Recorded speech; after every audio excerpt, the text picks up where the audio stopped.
The cold months have rolled in, the days have gotten shorter, but in the small town of Jukipton, life goes on. Tom Nook still looks for the next person he can rip off. Ricky still has a monobrow, and Jude still pushes around the rest of the villagers. At this time of year, Jukipton is as beautiful as ever, so how about we take a look around? Come with me, boys and girls. This is the Jukipton Autumn and Winter Tour.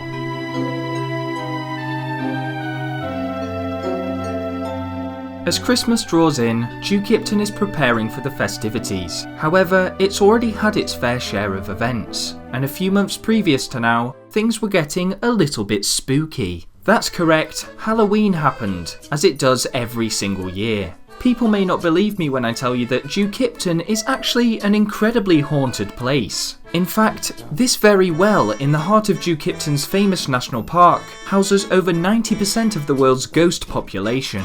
Wow, bone-chilling stuff. Once the spooky season drew to a close, an autumnal state befell the village. The leaves on the trees began to turn a crimson red and piss-stain yellow. Maple leaves started floating about in the air, and as such began the construction of a new autumn-themed area, adding to Jukipton's already idyllic natural setting. To my surprise, my birthday was celebrated, and I even got to hit a big piñata with a stick. Not only that, but the village was looking prettier than ever. And as we dove deep into the heart of autumn, these beautiful sights attracted an unexpected visitor. It was Franklin the turkey, and he had come to celebrate Turkey Day. In the real world, Turkey Day is actually called Thanksgiving, a holiday in which Americans eat a combination of foods that I don't like the taste of. Franklin is a world-renowned chef. He's the Greg Wallace of Animal Crossing, and he put me to work helping him conjure up a whole array of fancy dishes. By the time we were finished, the whole town was obese, and before we all got back in shape again, snow was beginning to fall. The magic of winter had taken a hold of Jukipton. Christmas lights and decorations began to appear everywhere, but progress doesn't wait for anyone.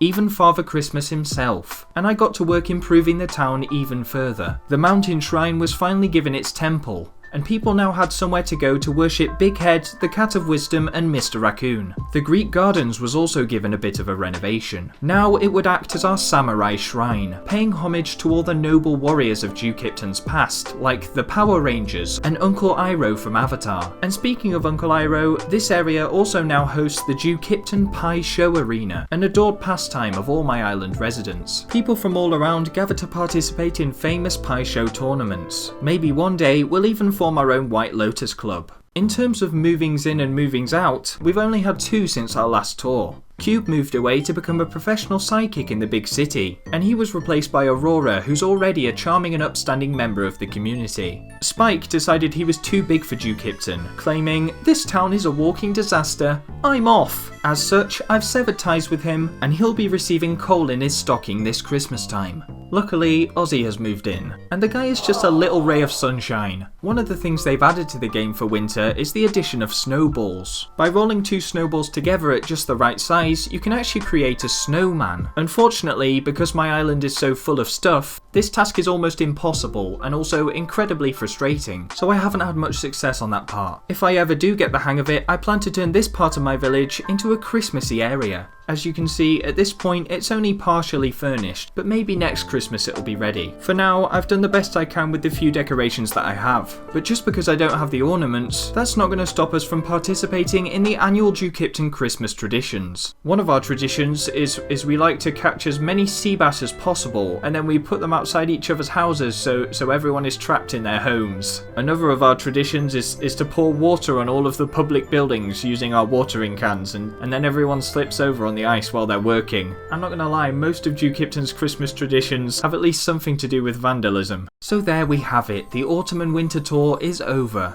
And as Jukipton prepares for this festive season, we'd just like to wish you all a very Merry Christmas and a Happy New Year.